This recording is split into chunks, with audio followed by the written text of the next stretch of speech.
Hey everybody, this is Geneva of Geneva's Closet Talk Show.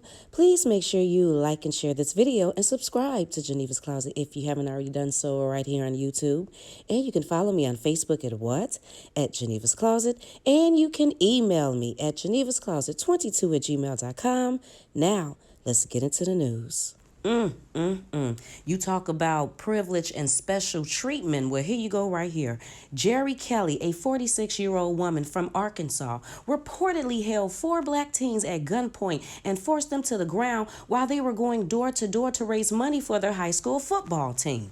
On August 7th, the 4 boys, 2 of whom were wearing jerseys from the school's team, were selling restaurant coupons door to door to raise money as usually done yearly by the students from Wynn High School. When the boys were walking up Kelly's driveway, she burst out her front door with the gun aimed at them. She demanded them to lie down on the concrete ground, spread their legs, and keep their hands behind their back. The boys tried to explain what they were actually doing, but she did not listen. She called the police, continued standing over them, and pointing a gun at them. When police arrived to respond to her report of suspicious persons, they allowed the boys to stand up and tell what was happening. The police did not make any arrests on that day and drove the boys home. Almost a week after the incident on Monday, Kelly was arrested on charges of aggravated assault, false imprisonment, and endangering the welfare of a minor. However, Kelly was immediately bonded out of the Cross County Jail, where her husband, Joe Kelly, serves as the jail administrator. It has caused outrage, especially when she was allowed to leave the prison without even taking a mugshot. Right, bitch? As a response, Cross County Sheriff's David West, Joe's employer, issued a statement citing medical issue as the reason why she doesn't have a mugshot while being booked. During that time she was at the jail, a bondsman arrived and bonded her out, and they went back home. West told WMC Action News, "I'm professional. My department is professional. There was no special treatment. She went through the steps just like any other person in the world."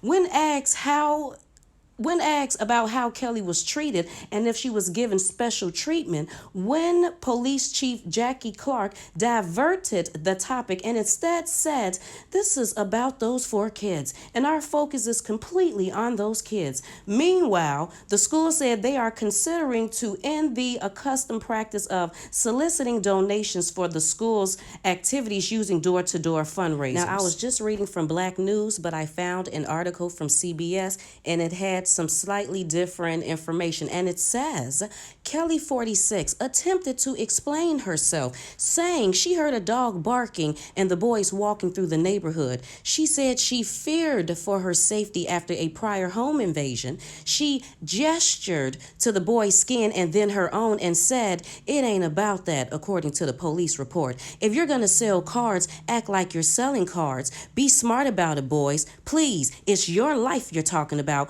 Don't be silly about it." Later, she said she felt remorse and asked to get in contact with the boys to buy them lunch and put some closure on this. Really, bitch? I know she did not. A warrant was put out for Kelly's arrest, but she turned herself in Monday evening and was released that night on a $10,000 bond. That's not what the other one said. They said that she was a bail bondsman and she got out like that. But then again, that was Black News. This is CBS News. So maybe the 2 newses decided to spin this, Black News is giving us what really happened. It was a bail bondsman, and he's talking about a $10,000 bond for CBS News. But I guess they both said a headshot was not initially taken, apparently because Kelly had a medical emergency as she was being booked. But then it's funny how CBS stops right there, but then the one that I just read from Black News went on and let us know that her husband is the man at the dang on jail. And yeah, thank the Most High that the kids are okay, that she didn't shoot him and kill him, because it could have went a whole lot worse. But we all know as adults that everything happens for a reason. that it could have been this happened for a learning experience for these boys. They must be walking around, or they thought that the world that we lived in is okay and they can do whatever and they can just blend in like nothing. And she let them know real quick that racism still exists. So hopefully they got that from this situation, because it definitely happened for something. They needed to realize something, and the Most High allowed them to find that out without them being killed. So, because it appears, because I'm assuming if they walking around that neighborhood, that they live in that neighborhood, I'm assuming. I don't know. Or if they just went over there because they felt like that was the better area to sell their tickets. But yeah, black boys just walking around like that in Arkansas, the South. I'm not even from Arkansas, and I would be skeptical. You know what I mean? But I know better. I'm older, so I know better. I do better. These is kids, and they needed to learn. So, like I said, and thank the Most High, didn't nothing happen to them. So, I bet they'll think about that next time. And ain't the privilege, special treatment, favoritism real? Come on now. Come on. She didn't get a mug shot. She didn't even sit in jail overnight. Matter of fact, when it happened, she wasn't even arrested. A week later, and she done pulled a gun on some. Now, let that have been reversed. Now, we always say that because it's true. We know that if it was flipped, it would have never went that way.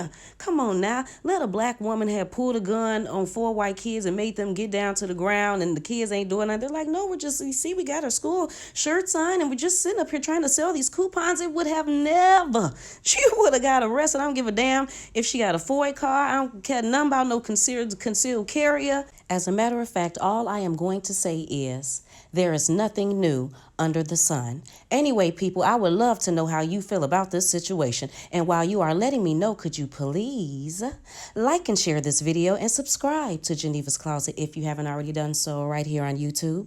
And you can follow me on Facebook at Geneva's Closet. And you can email me at genevascloset22@gmail.com.